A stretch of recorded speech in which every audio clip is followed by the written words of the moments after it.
La psicología desde el punto de vista conductista es una rama experimental puramente objetiva de la ciencia natural. Su objetivo teórico es la predicción y control de la conducta. Las formas de introspección no son parte esencial de sus métodos. La conducta del hombre, con todo refinamiento y complejidad, forma solo una parte del esquema total conductista de investigación. Así empieza el conocido Manifiesto Conductista, escrito por Watson en 1913, un artículo titulado La psicología como la ve el conductista. Ahora sí, empecemos.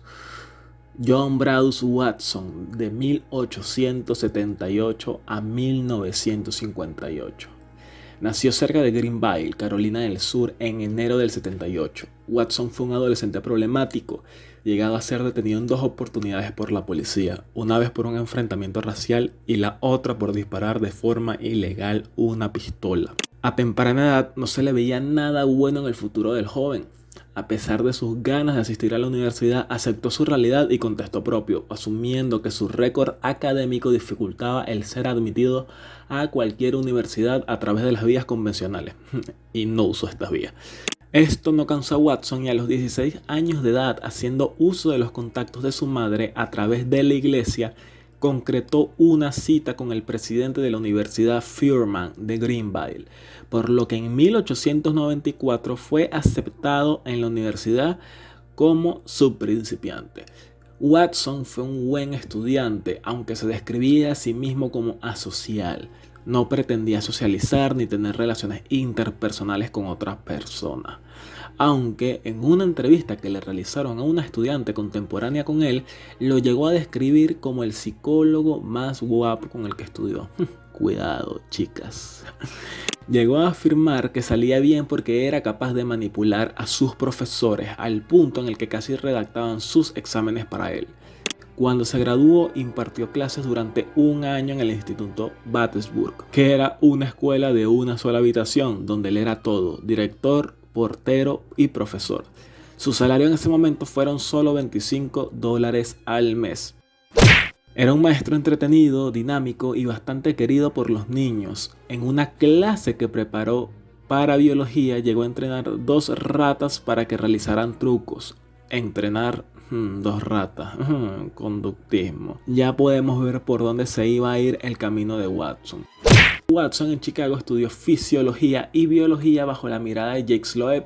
Que en su momento fue una autoridad sobre los tropismos, creía que mucha de la conducta de los animales e incluso de algunos humanos consistían en respuestas mecánicas hacia el ambiente, idea que Watson aceptó y elaboró a profundidad en su teoría.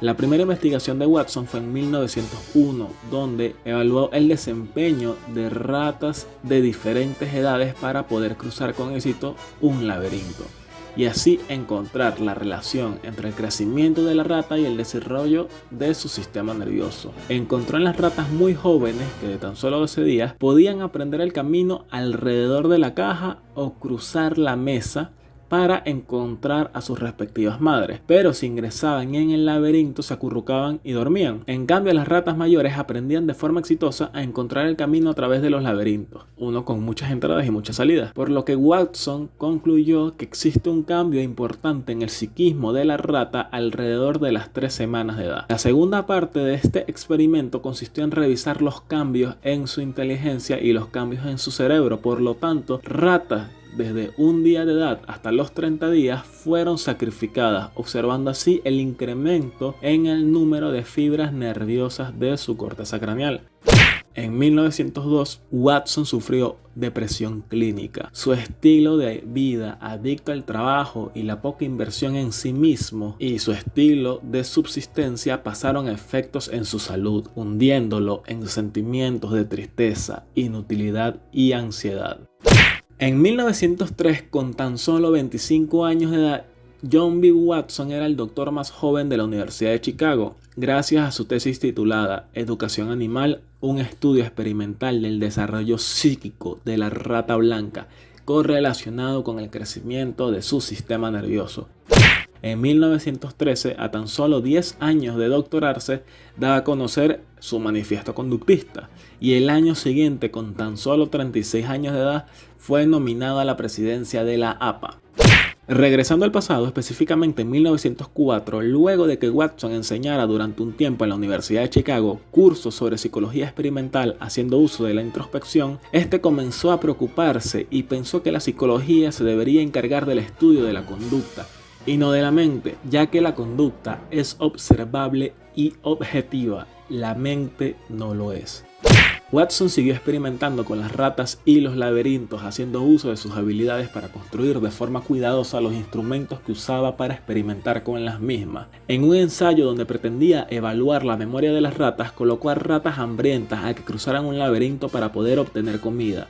Luego de 30 repeticiones, un experimento que en un principio tardaba 30 minutos, llegó a tardar solo 10 segundos en resolverse, concluyendo que las ratas poseían memoria.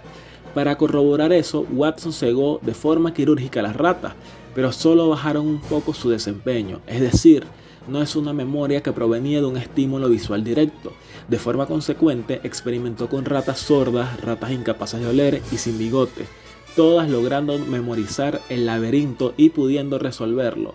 También como pudieron resolver las ratas sordas, ciegas, incapaces de oler y sin bigotes todo al mismo tiempo, concluyendo que ninguna resta de datos provenientes de los sentidos de las ratas afectaba su desempeño de manera significativa cuando el laberinto ya estaba aprendido, atribuyéndole Watson importancia a las sensaciones musculares, conocido como memoria muscular, que a los sentidos en el proceso de aprendizaje. A su vez, Watson fue recriminado por el grupo de anti-viviseccionistas por el trato suyo hacia las ratas. Bastante ridículo de ellos, para ser sincero, pero bueno, las ratas merecen vivir y que la ciencia no progresa nunca.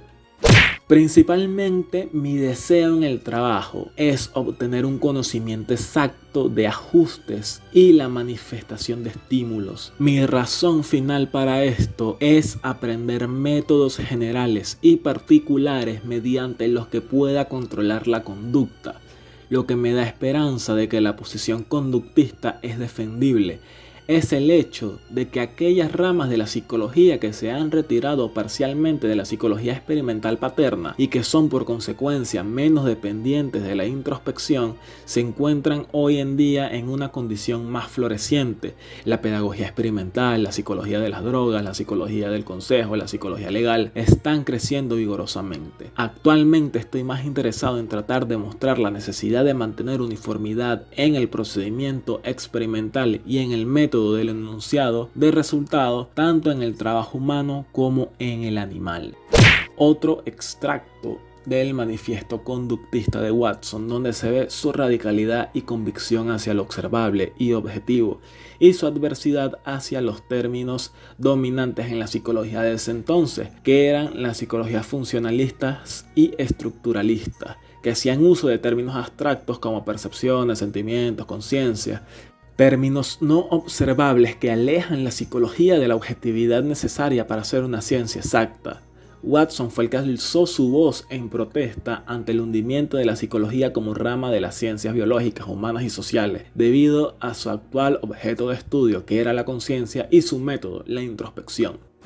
La Universidad de Chicago y la Universidad de Johns Hopkins entraron por una puja por la presencia de Watson. Sí, literalmente empezaron una subasta por él, ganando la Universidad de Johns Hopkins por mucho, ofreciéndole la cátedra de psicología a Watson y un salario de $3.500 anuales. La Universidad de Chicago no pudo igualar ni superar la oferta, por lo que Watson dejó su puesto. Odié dejar la Universidad de Chicago, tenía varias investigaciones en curso, había alambrado el laboratorio con mis propias manos, había construido las divisiones de los corrales y muchos aparatos. Posterior a su llegada a la universidad, un escándalo relacionado con el psicólogo que lo contrató y tener libertad plena para investigar la psicología con su propia perspectiva de la misma, por fin publica el manifiesto conductista, o su título original, La psicología como la ve el conductista. Lo que necesitamos hacer es comenzar a trabajar la psicología, haciendo a la conducta, no a la conciencia, el objetivo de nuestro ataque. Ciertamente hay suficientes problemas en el control de la conducta como para mantenernos a todos trabajando durante mucho tiempo sin siquiera darnos tiempo para pensar en la conciencia. los bromistas críticos a la psicología conductista llegaron a decir: la psicología perdió su alma con Darwin y ahora pierde su mente con Watson. A Watson no le importó eso, por si acaso. En 1916 empezó un programa para estudiar la conducta infantil. Ya creo que saben a dónde voy. Abandonando así las investigaciones con animales para enfocarse en la conducta del niño y su naturaleza. De hecho, publicó un libro relacionado con el crecimiento de los niños. Pueden verlo. El ambiente donde esto ocurrió fue la clínica psiquiátrica de Phipps. En ese entonces, Watson había convertido el condicionamiento clásico la base de su psicología y el fundamento de las explicaciones para la formación de hábitos, respuestas condicionadas. Cito: el reflejo condicionado es la unidad que constituye la totalidad del hábito. O sea, al practicar un análisis completo de un hábito complicado, se halla que cada una de sus unidades es un reflejo condicionado. Con esta explicación, Watson lograba encontrarle un sentido lógico a cualquier conducta humana, partiendo de la base en que es necesaria la disección y el entendimiento completo del hábito, para parte por parte ir entendiendo a qué condición actúa tal respuesta que constituye parte del hábito. O sea, Watson encontró una fórmula que sirve para entender por completo el comportamiento humano en toda su complejidad, partiendo de todo y dividiéndolo en todas sus partes condicionadas. Watson tuvo una experiencia bastante mala en la Primera Guerra Mundial, donde intentó hacer uso de sus conocimientos como doctor en psicología y casi termina en el campo de batalla. El ejército, de hecho, no le reconoció sus aportes científicos durante la guerra y trabajó solamente seleccionando personal. De hecho, fue muy crítico con todos los métodos usados, tanto para la selección del personal como para el entrenamiento de los soldados. Cuando este regresa de la guerra, sigue sus experimentos con niños, haciéndole seguimiento y estudiando a los bebés nacidos en el hospital de la Universidad Johns Hopkins, logrando estudiar a más de 500 recién nacidos. Watson y su equipo lograron identificar un gran número de reflejos en los recién nacidos, como también logró identificar 3 respuestas emocionales básicas, siendo la rabia, miedo y amor. Amor cuando es alimentado y mimado, miedo a los ruidos fuertes o pérdida de apoyo materno, y rabia cuando se le restringe el movimiento al infante. También demostró que muchos estímulos que en la teoría deberían mostrar una respuesta innata en las personas no tenían efecto en los infantes. Estos no le tenían miedo a los animales, ni al fuego y a la oscuridad, causando en ellos todo lo contrario. Generaban curiosidad de los infantes, lo que provocaba una investigación amistosa ante ese estímulo desconocido. Ahora, el experimento por el cual todos poseen una mala imagen de este gran psicólogo y científico es el caso del pequeño Albert B. Cuentan las leyendas urbanas que el pequeño Albert B era Albert Bandura. No, mentira, pero sería muy gracioso. John B. Watson, por el invierno de 1919-1920, realizó una prueba directa para comprobar si se podía condicionar o no un temor en un infante humano. Además, con esto probaría que bajo la misma lógica se le podría condicionar como descondicionar miedos o temores tanto a los infantes como a los adultos. Pero los resultados del experimento a nivel laboral no fueron los deseados. El pequeño Albert era el hijo de una de las enfermeras del hospital. Lo seleccionaron a él en especial ya que tenía un temperamento bastante sólido. Nada lo perturbaba, no poseía ningún miedo aparente. Él era la montaña y Mahoma iba hacia él. Súper impoluto el bebé. El experimento con el pequeño Albert pretendió: 1.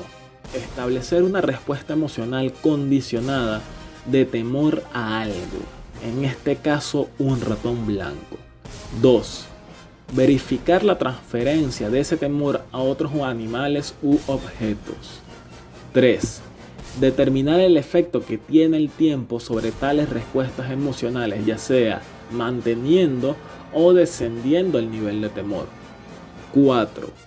Descubrir qué método pueden eliminar esas respuestas emocionales condicionadas. Watson logró lo que se propuso. El pequeño Albert no solo le terminó teniendo miedo a las ratas blancas, sino a los peluches felpudos de ese color, incluso un disfraz de Santa Claus, logrando explicar de forma experimental cómo se adquiere una fobia, ya que algunos autores señalaron que si no se trataba el miedo del infante para descondicionarlo, el miedo lo hubiese podido durar toda la vida, pero nadie sabe lo que le pasó al pequeño Albert, eso es historia oculta. El pequeño Albert fue retirado del experimento antes de que Watson pudiese probar los métodos para descondicionarlo, pero este siguió con su trabajo científico y escribió La psicología desde el punto de vista de un conductista, esta vez no siendo el título para un artículo científico, sino para un libro completo. E incluso el presidente de Johns Hopkins le otorgó un aumento de sueldo para evitar que éste se fuese a otra universidad. Pero ¿por qué John B. Watson, teniendo todo a favor, se terminó retirando de la psicología?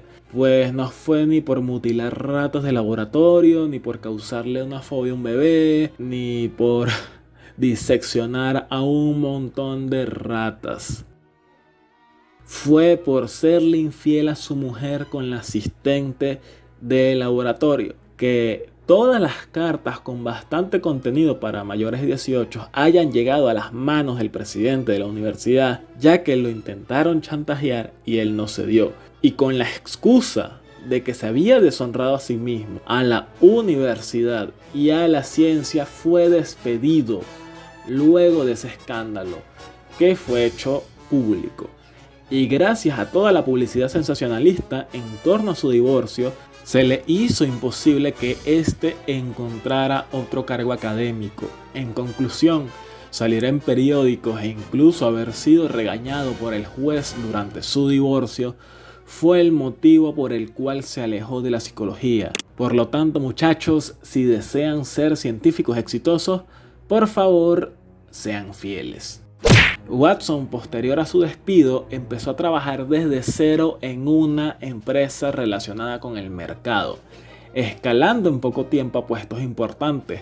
Usó sus conocimientos sobre la psicología para realizar campañas de marketing exitosas e incluso logró obtener una pequeña fortuna antes de morir. El conductismo fue la herramienta ideal para predecir y controlar la conducta del consumidor. Pero la historia de Watson como padre de la mercadotecnia y la publicidad será para otro momento, ya que este video se enfoca nada más en su vida como psicólogo y científico de la conducta. Espero que les haya gustado. Recuerden que Watson no fue mala persona por haber traumado al pequeño Albert. Estoy 200% seguro que el pequeño Albert B ahora es Albert Bandura. Bueno, era Albert Bandura. De seguro ese niño también fue descondicionado en algún momento. Así que qué triste que el padre del conductismo tenga una tan mala imagen, tanto para la cultura general como para la cultura de los estudiantes de psicología. Y los psicólogos no saben apreciar el verdadero aporte científico que hizo Watson en tan poco tiempo, cambiando de verdad en un momento crucial de la historia, cuando más se necesitaba la llegada del conductismo. Pues él lo hizo posible. Y nada, pues los hombres, la carne es débil, como se dice, y lamentablemente eso acabó con su carrera. No fue como Eric Fromm, que se fue a México, pero bueno, tendría que haberlo pensado antes.